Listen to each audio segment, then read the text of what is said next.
안녕하세요. 아주 구질구질한 시댁에 살며 가정 고생 다 하고 사는 중인 40대 주부입니다. 아픈 올케 등골 빼먹으려고 기생충처럼 들러붙으려 한 우리 못난 신우에 대해서 오늘은 낱낱이 공유해보도록 하겠습니다. 저는 대학병원 간호사였어요. 직업만 들어도 힘들겠다고 한숨부터 먼저 푹 쉬시는 분들도 계실 텐데요. 저는 간호대학 들어가서 졸업하자마자 국시에 합격하고 다니던 대학병원에 입사를 한 이래 정말 단 한 번도 제대로 쉬어본 적이 없이 쭉 근무를 했습니다. 주기적으로 반복되는 3교대 근무가 제 몸을 망가뜨려 가고 있었지만 저의 평생 직업이란 생각만을 하면서 쉬지 않고 일을 했네요. 그와 더불어 얻는 보람과 성취감, 여러 가지 복합적인 감정들도 늘 감사하게 여기는 사람이었고요. 그러다가 정말 강제적으로 직장을 그만둘 수밖에 없었습니다. 제가 상대하던 환자와 정말 아주 사소한 걸로 시비가 붙어버렸거든요. 입원하던 일주일 내내 반말부터 시작해서 집안 도우미 아줌마 마냥 집안일 시키는 종취급을 하고 무슨 식당 웨이트리스라도 된다는 듯 배달음식까지 시켜달라는 환자. 이런 환자 여러 봤지만 저 말고 다른 신입 간호사 명찰까지 손대며 삿대질을 해대는 꼴에 제가 더 이상 참지를 못했어요. 따끔하게 병원 규칙부터 간호사가 하는 일을 설명을 드렸죠. 그 전에 이미 먼저 사근사근 말을 했는데도 귀뚱으로 쳐듣지를 않아서 제 나름대로 다른 간호사 후배들까지 다 책임진다는 생각을 하고서 작정하고 말을 꺼낸 것이었어요. 하지만 결국 돌아온 건 그 사람의 상상하기도 싫은 엄청난 삿대질과 모욕적인 말, 그리고 실제로 제빵까지 때리며 더 심한 폭행까지 하려고 겁박을 하던 모습뿐이었습니다. 다른 동료 간호사들은 제 편을 들어주다 말고 완전히 태세전환으로 모른 척 돌아섰고, 저는 결국 환자를 혼자서 그따구로 상대했다가 환자를 화나게까지 만들어서 병원 컴플레인 걸려오고 난리가 났다며 저는 환자에게 사과할 것을 강요받았고, 실제로 저는 직장을 위해서 그 진상 환자 앞에서 고개 숙여 사과를 했습니다. 너무나도 수치스러웠고 너무나도 한탄스러워 지금도 글을 쓰면서 손가락이 벌벌 떨리네요. 하지만 그렇게 사과를 하고 난 후가 더 고역이었어요. 동료들에겐 제가 그냥 별나고 자신들을 수치스럽게 만든 장본인이라 생각을 하며 저를 피하기 시작한 것입니다. 네, 사내 왕따를 당해버린 거예요. 사표를 쓰지 않을 수가 없었습니다. 평생 직업이라 여기서 쭉쭉 승진까지 해서 나 자신만의 확고한 커리어를 쌓아보자고 멋지게 꿈도 꿔봤지만 결국 그 꿈을 지켜낼 수가 없었습니다. 그렇게 퇴직을 하고 나서 보니 그래도 퇴직금에 그간 모아놓은 간호사 월급으로 제법 적지 않은 돈을 통장에 지니고 있었어요. 그래봤자 저는 결혼도 했고 아들 하나도 키우고 있어서 그 돈은 가정의 보탬이 되도록 써야겠다는 계획뿐이었지만 그래도 기분은 좋더라고요.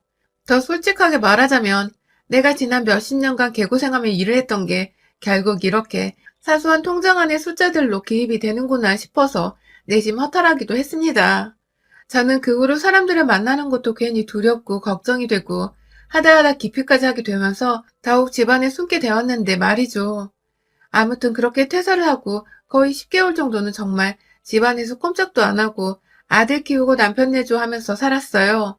만약 가족들이라도 없었으면 저는 당장 하고 싶은 것도 해야 할 일도 없어서 그저 침대 위에 멍하니 누워있기만 했을지도 모릅니다.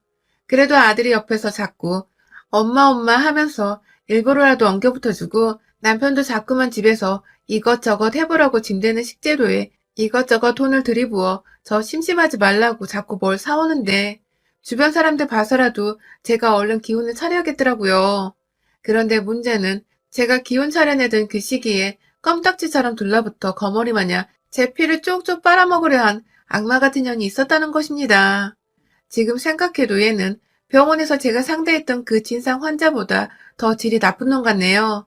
그 환자는 본인이 개념 없는 사람이란 걸 대놓고 자랑한 듯 티내기라도 했지, 이년은 그걸 감쪽같이 속여서는 자기는 아무것도 모르는 순진한 양인 척하며 지냈거든요. 자꾸 제가 연연거리는 인연은 바로 저희 형님이십니다. 저와 형님은 2살 차이가 나요. 정말 자매로 치면 친구처럼 지낼 수도 있는 얼마 차이 나지 않은 나이죠. 처음에 남편한테서 저를 잘 챙겨달라는 부탁을 받았는지 저보다 더 오래 가정주부 생활을 해왔던 형님은 제가 직장을 그만두고 반년쯤 지나는 시기부터 주기적으로 저희 집에 찾아오셨어요. 그 후 제가 정신을 차리게 된 그 4개월 동안 형님은 자주 저를 찾아오셨어요. 아주 처음엔 제법 음식도 만들어 오시고 혹은 장거리들을 봐와서 저한테 양파 하나 정도라도 까도록 시키면서 함께 요리를 하기도 하셨죠. 자꾸만 저한테 일거리를 쥐어주시고 제가 아무것도 하지 않을 때 누워만 있지 않도록 부단히 애를 써주던 모습이 참 고마웠습니다. 그래서 저도 자연스럽게 형님께 마음을 더 활짝 열었던 것 같아요. 그런데요, 그때부터 뭔가 제가 형님께 털리기 시작했어요. 집으로 자주 찾으시더니 한 달 정도 지나서부터 돈을 꾸시더라고요. 맨 처음엔 저한테 아주 자연스럽게 현금이 있냐고 물어보셨어요. 택시 타고 왔더니 기사님이 집 바로 앞에 세워주는 바람에 과일 마트에 들리기가 애매했다고 집만 놓고 다시 장 보러 가려 했는데 카드 말고 현금이 없다면서 현금으로 사야 얼마 더 싸게 판다며 주저리 잘도 진짜인 것처럼 신박하게 설명을 하시길래 현금은 없어서 계좌이체로 해드리면 되겠냐고 물었어요. 뭐 요즘 과일 가게에서 결제는 계좌이체로도 쉽게 하니까요. 그래서 고맙다고 갚겠다면서 조화를 하시더니 10만 원을 부르시더군요. 과일 사는데 10만 원이요. 순간 좀 많다 싶었는데 잔돈 남으면 당연히 돌려줄 텐데 형님도 그냥 계산 씌우시려고 10만 원을 부르셨구나 싶었습니다. 그런데요, 한 30분 정도 장을 보러 나갔던 형님이 집으로 돌아오시는 길에 들고 온 과일은 딸랑 사과 6개가 전부였습니다. 그것도 뭐 어디 대단한 지역 특산물도 아니고 그냥 검은 봉다리 안에 들어있는 사과 낱개로 6개 말이죠. 처음부터 사과를 사려 했는데 10만 원이나 빌린 건가 싶어서 의아했던 그때 과일 상태가 너무 안 좋아서 제일 멀쩡해 보이는 사과만 사왔다며 멋쓰게 하시더라고요. 그럼 그렇지. 전 제가 괜히 형님을 오해했다 싶어 괜히 민망하더라고요. 감사하다고 사과를 받아선 씻고 깎아서 같이 먹으려 세팅을 하는데 그때 형님이 핸드폰을 확인하시며 약속을 깜빡했었다며 먼저 가봐야 한다고 급하게 가방을 챙겨 나가버리셨어요. 졸지에 사과 6개가 덩그러니 제 집안에 남겨진 저는 뭐 별 수 없다며 혼자 사과를 먹는데 우리 형님 나한테 사과값 뺀 나머지 돈을 안 주셨네 싶더군요. 이마트에서 한 5천 원도 안 하는 가격인데 혼자 9만 5천 원을 설마 까먹었다며 안 주실까 싶어서 다음에 또 형님이 오실 날에 바꾸자 생각을 했어요. 하지만 그 다음날도 집에 오신 형님은 이번에 갑자기 집에서 쉬다 아이스크림 먹고 싶다는 이유로 혹은 배달앱 주문해보자면서 자기한테로 계좌이체를 요구하셨고 저는 또 제 걱정에 집까지 찾아오신 분한테 거절하기가 그래서 매번 10만 원씩 계좌입금을 해드렸어요. 제가 원한 거 아니고 형님이 10만 원을 부르시길래 드린 거고 전 이게 다 저한테 잔돈을 거슬러 주기까지 형님이 알아서 계산을 하고 계시니까 돈을 막 부르시는 거라 생각을 했어요. 당연히 형님은 그렇게 순식간에 아프다는 올케한 데서 거의 50만 원 빌려가 놓고는 거의 한 달가량의 발길을 뚝 끊고 저희 집에 오지 않으셨습니다. 처음엔 연락까지 주면서 몸이 아프다 혹은 아이 때문에 바쁜 일이 많다며 미루시더니 아예 연락 없이 발길을 딱 끊어버리셨죠. 형님께 빌린 돈 갚으라 말씀드리기에 누워만 있으려던 저를 일으켜 세워주셨던 분이니까 경우가 아닌 것 같아서 그냥 모른 척 하기로 했습니다. 집에 오고 가고 하는데 드는 경비를 들었다 생각을 했죠. 그렇게 잊어가려던 중에 형님이 또 집에 찾아오셨어요. 연락도 없이 빈손으로 찾아오신 형님은 제 상태를 갑자기 확인해보고 싶었다면서 올케 괜찮냐고 막 물어보시고 걱정을 해주시는데 괜시리 고맙더라고요.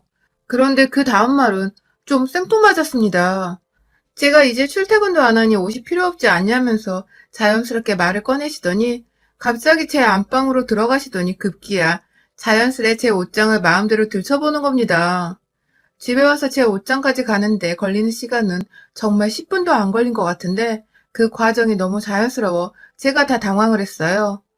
비록 안 입는 옷들이 많지만 저는 대부분 옷을 저렴한 거 여러 개 사는 것보다 진짜 질 좋고 브랜드 있는 옷 한 벌 사놓고 오래 잘 입는 스타일인지라 거의 대부분 몇십만 원대의 옷들인데 이걸 외출 안 한다는 이유로 자기 줄 거 없냐고 들춰보는 형님이 순간 딱 그 진상 환자 같아서 숨이 막히더라고요.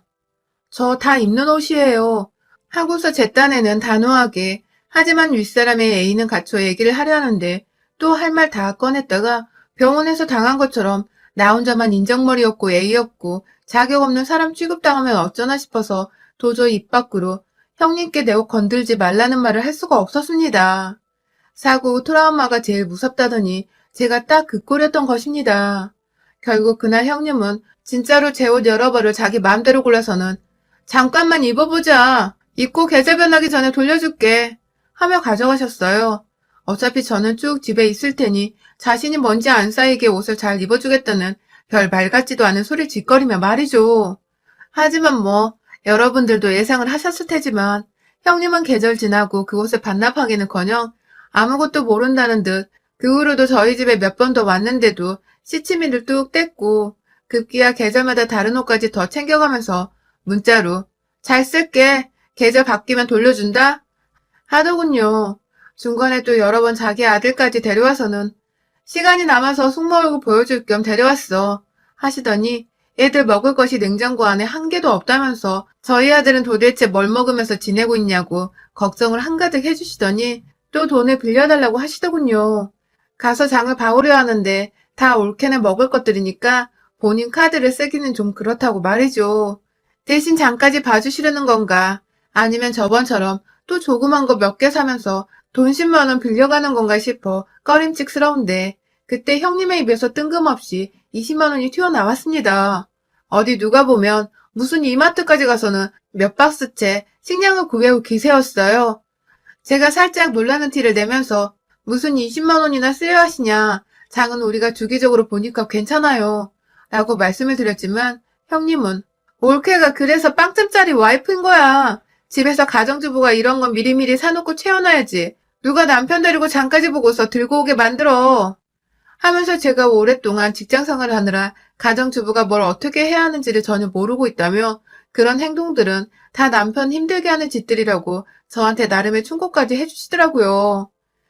급기야 그러다 남편이 도망간다는 소름 돋는 농담을 아무렇지 않게 자기 애들 앞에서 웃으며 얘기를 하는데 서서히 뭔가 우리 형님 스타일을 알 것도 같은 게 참 기분 별로였습니다. 결국 형님이 장을 봐오겠다고 자기 말 들으라고 해서 그냥 확 카드를 줘버려야지 하다가 진짜 얼마 긁을지 가늠이 안 되어 겁이 난다며 그냥 현금 20만 원을 이체해드렸어요. 돈 보내면서도 내가 진정한 호구구나 하면서 진짜 한심했지만 자기 엄마를 도둑년 취급하는 건가 싶어 절 빤히 쳐다보는 형님의 아이들이 신경 쓰여 어른들은 그런 모습을 보이면 안 되는 거라며 저 스스로를 이해시키며 돈을 이체했어요. 그리고 뭐 결과는 역시 나왔습니다. 장 보러 갔다는 형님은 20만 원 챙겨가고서도 30분이 채 되지 않아 다시 집에 오셨는데 이제 보니 이마트는커녕 그냥 집 앞에 있는 동네 슈퍼를 가면서 돈 20만 원을 빌려달라 한 거더라고요. 역시나 집에 사온 물건들을 보니 우유, 시리얼, 동네 빵집에서도 아닌 동네 슈퍼에서 파는 저렴한 식빵에 저희 아들 먹으라고 젤리 같은 걸 여러 개, 합이 한 2만 원이 되었을라나? 고작 그거 사려고 20만 원을 빌려가더니 들고 온 봉지를 보고 제가 하도 어이가 없어서 그걸 웃지도 못한 채 쳐다보니 지도 민망했는지 멋쩍게 웃더니 한다는 말이 이 동네는 살만한 게 없더라고.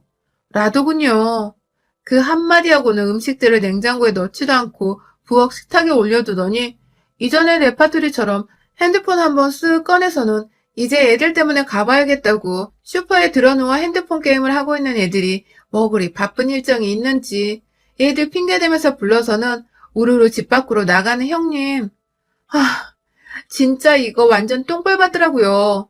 제가 남이었으면 제가 당연히 뭐 이런 또라이가 다 있냐며 돈을 받아냈겠죠. 그런데 제 성격이 직장에서 퇴사 전 당했던 일로 180도 바뀌어서는 답답하고 고구마 100만 개 먹은 사람이 된 데다가 상대는 우리 남편 누나인데 가족 사이에 돈 달라고 해도 되나 싶고 그렇게 모두가 떠난 집안에서 저는 또 가슴을 막 치며 입으로 겨우 쌍놈을 시키라며 입으로 몇 번 형님 욕을 했습니다. 내내 다음을 벼르고 있었어요. 전 점점 상태가 괜찮아지고 있는데 내 상태가 가장 엉망일 때 나의 가장 옆에서 내 등골을 빨아먹으려 한 형님을 어떻게든 복수하겠다는 생각을 꾸준히 품었죠. 그리고 이내 그 복수의 날이 찾아왔어요. 저는 제 상태가 형님을 향한 복수를 불타 점점 멀쩡해져 갔지만 그걸 남편한테 굳이 티는 안 냈어요. 어떻게든 형님을 다시 제 집안에서 마주하고 싶었으니까요. 빌려간 돈에 빌려간 옷까지 현금으로 다 따지면 이게 200만 원 정도 되거든요. 이게 보통 살림하는 집에서 절대 작은 돈이 아니잖아요. 이만 정말 열심히 갈고 있던 그때 형님은 언제나처럼 아주 뻔뻔하게 저희 집을 다시 방문했습니다. 이번엔 애들은 없이 혼자서 또 뭘 챙겨가려는지 조그만 에코백도 하나 들고 왔어요. 자연스레 내 집 소파에 앉는 형님께 이번엔 제가 먼저 선빵을 날려봤어요. 오늘은 뭐 가져가시려고요? 라고 표정 하나 변하지 않고 물어보니 내심 찔렸는 듯 당황의 말을 버벅거리다가 자연스레 냉장고를 열어보더니 또 먹을 것을 타령하는 형님. 이번에 안 속는다며 장은 제가 봐올 거예요. 돈 달라 하지 마세요.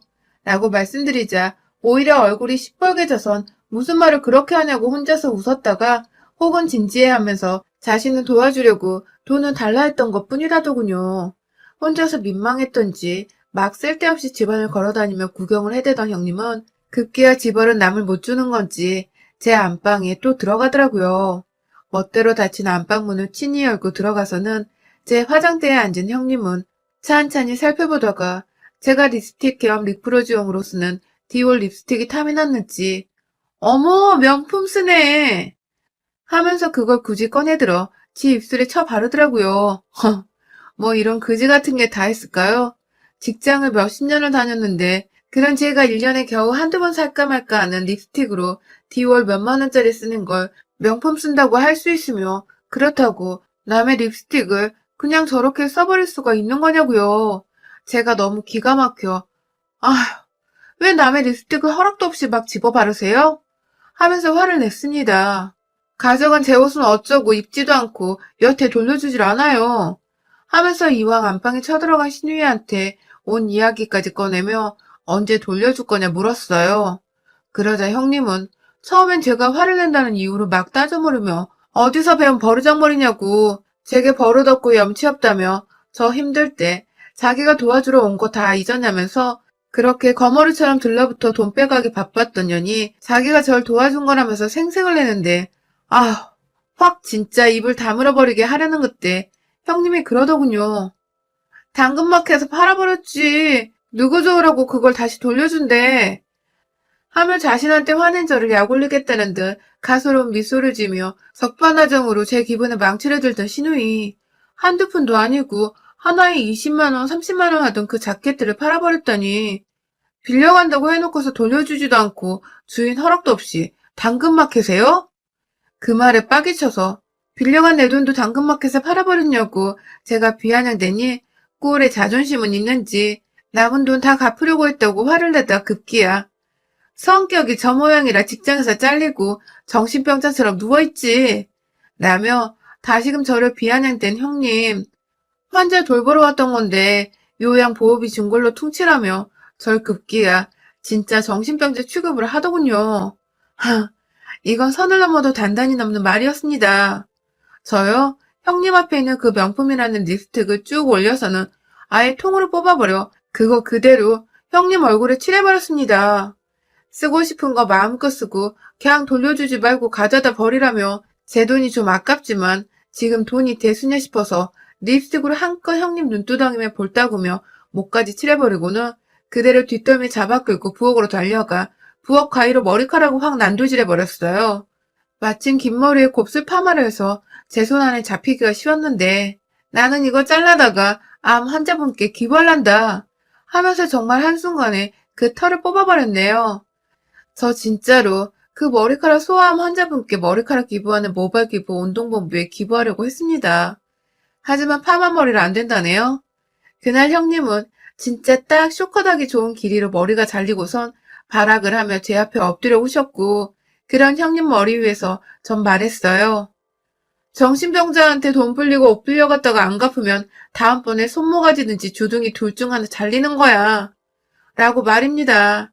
내일까지 빌려간 옷이랑 돈 원상복귀 안 시키면 지 자식들 앞에서 가위 들고 살찔 줄 알라고 겁박을 하니 그제서야 울다 말고 겁났는지 불이 나게 도망을 나가더니 정말로 다음날 빌려간 돈이랑 차마 당근마켓에 팔아버려 가져올 수 없었던 옷을 대신에 돈은 조금 더 보태주고서 자기가 입던 옷까지 미안하다며 가져왔더군요. 무서웠는지 밖에는 지 친구까지 데려왔고 말입니다. 물론 제가 제 집안에 발 못 디디게 또 가위 들고 설치며 지라 발광을 하는 척을 하니 그 친구냐는 밖에서 대기만 하고 있었고요. 그 사이 진짜로 답이 없었는지 미용실 가서 머리는 쇼크까지 쳐왔고 말입니다. 그러게 사람 봐가면서 삥 뜯을 생각을 해야지. 사회생활만 20년 했고 진상환자 참교육하다가 그만둔 내가 좀 힘들 때 기회삼아 다가와 거머리처럼 들러붙으려 하다니. 뿌린 대로 제대로 거둬줬다 생각을 하니 제 이 두 손이 한 짓이 참 자랑스럽더군요.